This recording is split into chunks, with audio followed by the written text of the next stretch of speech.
Hoje vamos falar de remédios.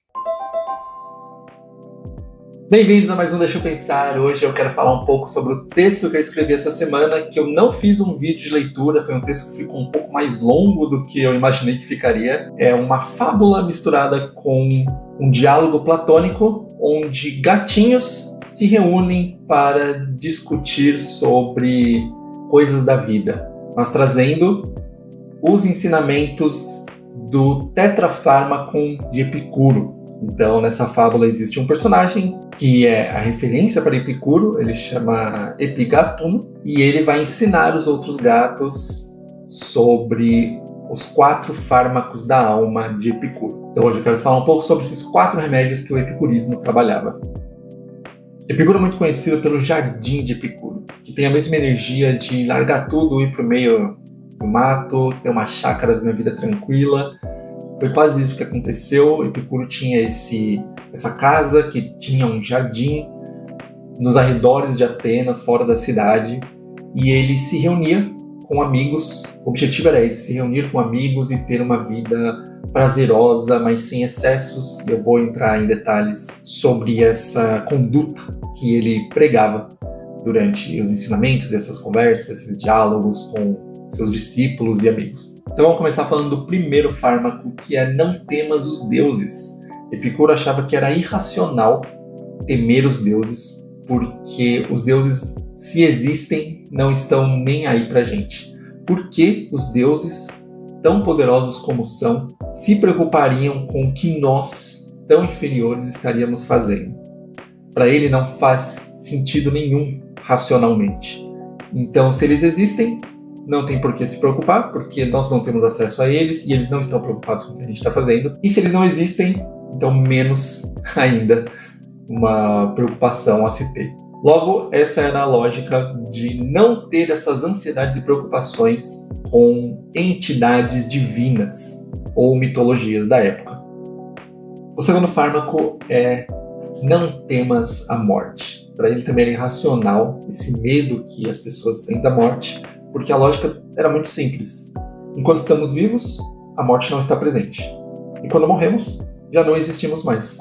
Então esse medo da morte, ele vem de uma projeção falsa sobre algum tipo de punição, algum tipo de vida ruim após a morte, que pode ser ruim após a morte, mas que não faria sentido, já que não existimos mais. Esse medo de morrer, ele acaba sendo irracional. Nós precisamos simplesmente aceitar a finitude da vida até para vivê-la melhor.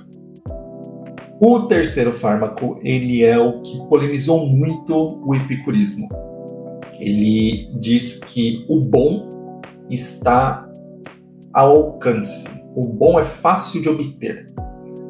O que ele quer dizer com isso? É que aquilo que é necessário, aquilo que é essencial para o epicurismo é o prazer. Mas não é o prazer em excesso, não é se embriagar, não é a luxúria ao extremo, não é se entorpecer, não é a gula, não é nada ao extremo. É o prazer com a temperança, é o prazer simples, é a vida simples. E, mais do que isso, é a amizade. São os prazeres para Epicuro, tanto que o Jardim tinha essa proposta do encontro entre amigos para conversar, viver entre essas pessoas que você tanto gosta, comer boa comida, um bom vinho, um bom queijo, um bom pão, mas não em excesso. Simplesmente ter esse prazer mais simples do dia a dia.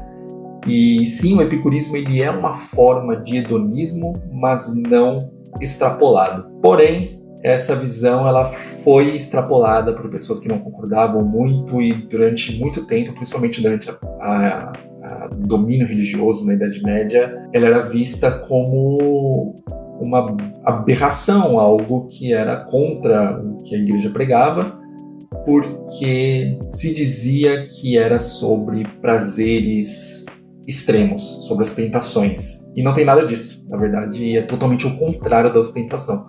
Epicuro diria que a ostentação é desnecessária, é até ilógica. Você não precisa ostentar ou ter mais que os outros, ou ter essa busca por um propósito maior, ficar nessa correria. É muito parecido com o que Diógenes diria no cinismo de uma outra forma, claro, mas para ele o simples era o essencial. A diferença do cinismo aqui é que o cinismo diria que você nem de um bom vinho precisaria, só uma água e um pão já resolveria, porque é só o que você precisa para viver. Epicuro vai dizer que você tem que ter os prazeres, sim, tem que ter uma boa vida, simplesmente não buscar por ter essa ansiedade por excessos.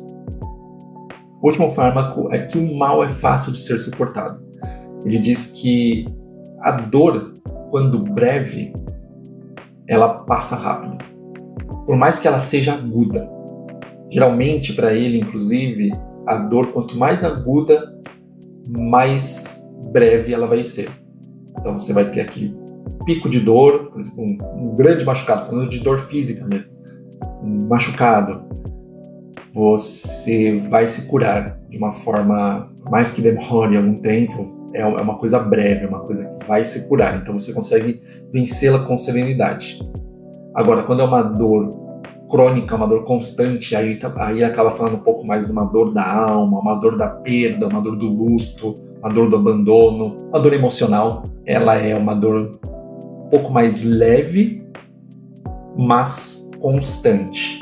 E ela pode ser superada através do terceiro fármaco, que é se apegar ao bem que está ao alcance. Então, usar do prazer, daquele prazer simples que já comentei aqui, das amizades, das coisas boas, desses momentos simples de felicidade, para conseguir suportar esse mal constante e emocional que uma pessoa pode estar vivendo naquele momento.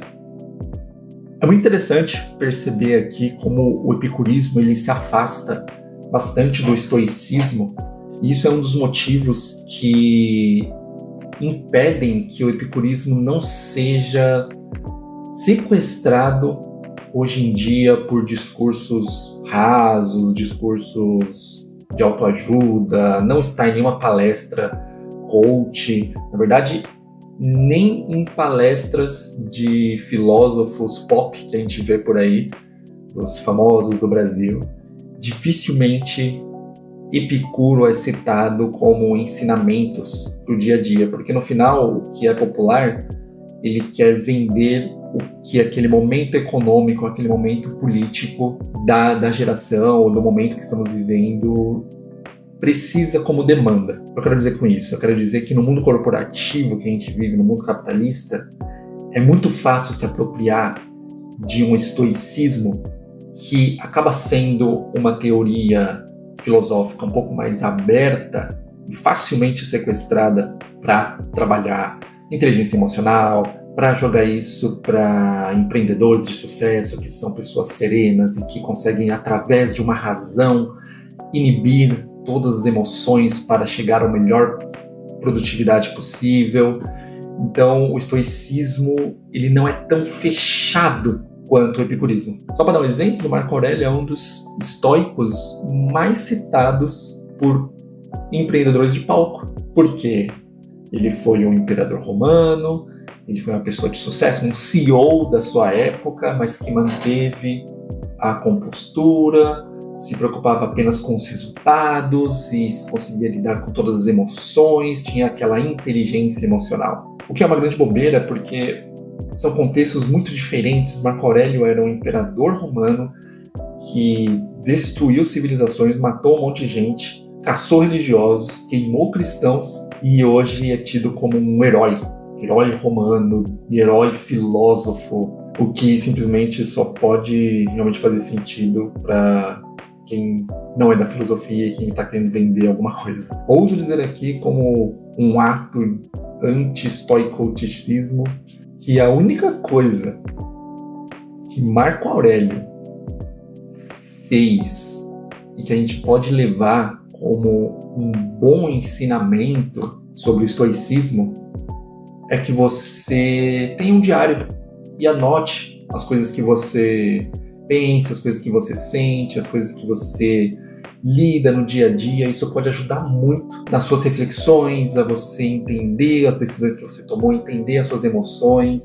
Fora isso, fora o ato de escrever, criar esse diário, não tem nada ali que eu diria que, nossa, que herói estoico que ele é. Não, isso aí é papinho de palco. Agora, o epicurismo, como eu estava dizendo, ele não se deixa sequestrar, porque ele acaba sendo uma filosofia mais fechada. Então, o próprio Fármaco 3, que diz que os prazeres não devem ser excessivos, já inibe qualquer tipo de sequestro capitalista, que é onde o objetivo é o acúmulo. Então é impossível que um capitalista, que um empreendedor de palco, que um coach vá usar o epicurismo. Não é esse o propósito, não é isso que ele quer vender para esse público. O não temas os deuses? Como assim não temas os deuses? Inibe qualquer tipo de idolatria, seja religiosa, como nós vemos muito por aí, quanto de figuras públicas. Então, quando Epicuro fala de não temas os deuses, a gente pode levar também para não temer, mas no sentido de idolatrar essas pessoas que são figuras públicas, que se dizem de sucesso, porque, de novo, no Fármaco 3 vai dizer que você não precisa disso. Para quê? Essas pessoas, na verdade, não estão preocupadas com você, estão querendo te vender alguma coisa. Então, o epicurismo, ele é muito difícil de ser sequestrado, e é muito difícil ele ser usado desse jeito, o que é uma coisa muito boa. Eu sou o Vinícius Canhoto, e obrigado por ouvir mais um Deixa eu Pensar.